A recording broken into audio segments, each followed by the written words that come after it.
Hey folks, welcome back to Only Best Fancy Novels. My name is Robin, and today I want to talk about Brigands and Breadknives, book number 2 of the Legends and Lattice series by Travis Baldree.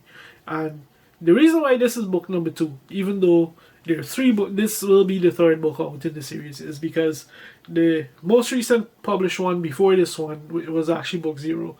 And it tells that book gives us an early adventure featuring Viv, the main character from Legends and Lattice, and Fern, who is the main character in this book as well. So this book, we follow Fern as she decides to take Viv's invitation to move to her town and open a bookshop next door to her cafe. So she does this, but when she arrives, she finds that there's still something missing in her life. And after I can't even say a series of unfortunate events. After a drunken bender is the best way to put it.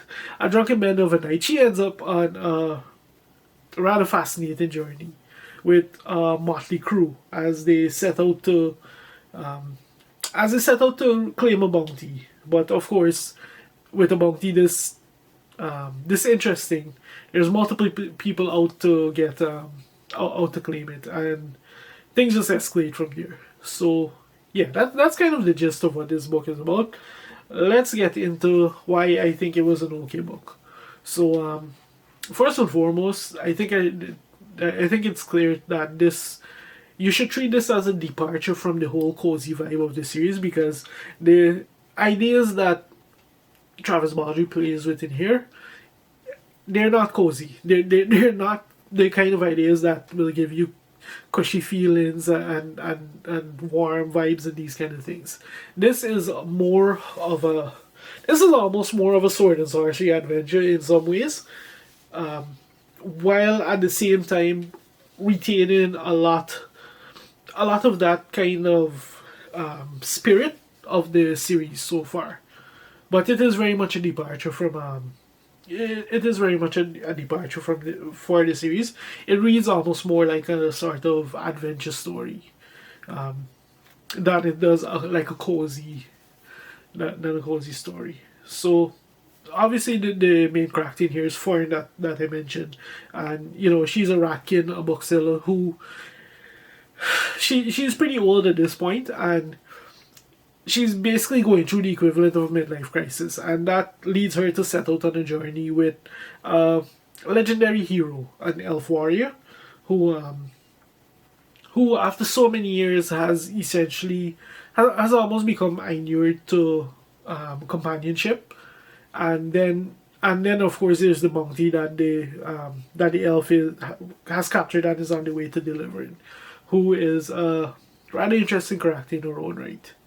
So these three set out on a journey to go deliver this bounty, and they essentially deal with a series of challenges along the way.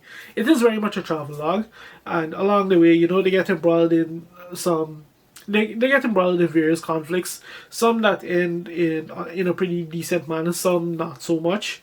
And it is a book that has like relatively high stakes to the characters, but what makes this story significant is that it's told entirely from Fern's POV, and she, like, this entire book, she grapples with her, like, her feelings that led to her setting out on this adventure, on a whim, on an absolute whim. And it's essentially the loss. She doesn't have like an inner drive. She doesn't have like inner contentment, inner peace with the choices that she's made, and she wants for something. She feels hollow, and that drives her to set out on this journey with for no reason whatsoever, and along the way potentially discover something that would give her that sense of purpose, that sense of that almost spark to live, basically. So that's something she grapples with throughout this novel. At the same time, the other major emotion that she grapples with throughout this novel is the complicated feelings that she has for Viv, because in the way that she sets out on this adventure, it's a betrayal of sorts. It's a betrayal of sorts, and she has to deal with the with all the negative emotions that comes with that, like the, you know, the embarrassment, the grief, the anger at herself, the I don't even know the words to put to put I can't even think of the words right now to quite capture this sentiment, but she's essentially trying to figure out the way to apologize to Viv for what she's done after what is effectively betrayal, and that's something she grapples with throughout this book. So between the two of those ideas, you can tell right away that this is nowhere near a cozy novel of any sort, even though we do have this rather rambunctious motley crew as they travel to go deliver this bounty. That being said, it's not that there aren't moments where this book doesn't have its charm. Like there's some characters that do add some a bit of lightheartedness to it. You know, the bounty, the character that is the bounty in this case is almost comedic relief in the way that they operate, and then you have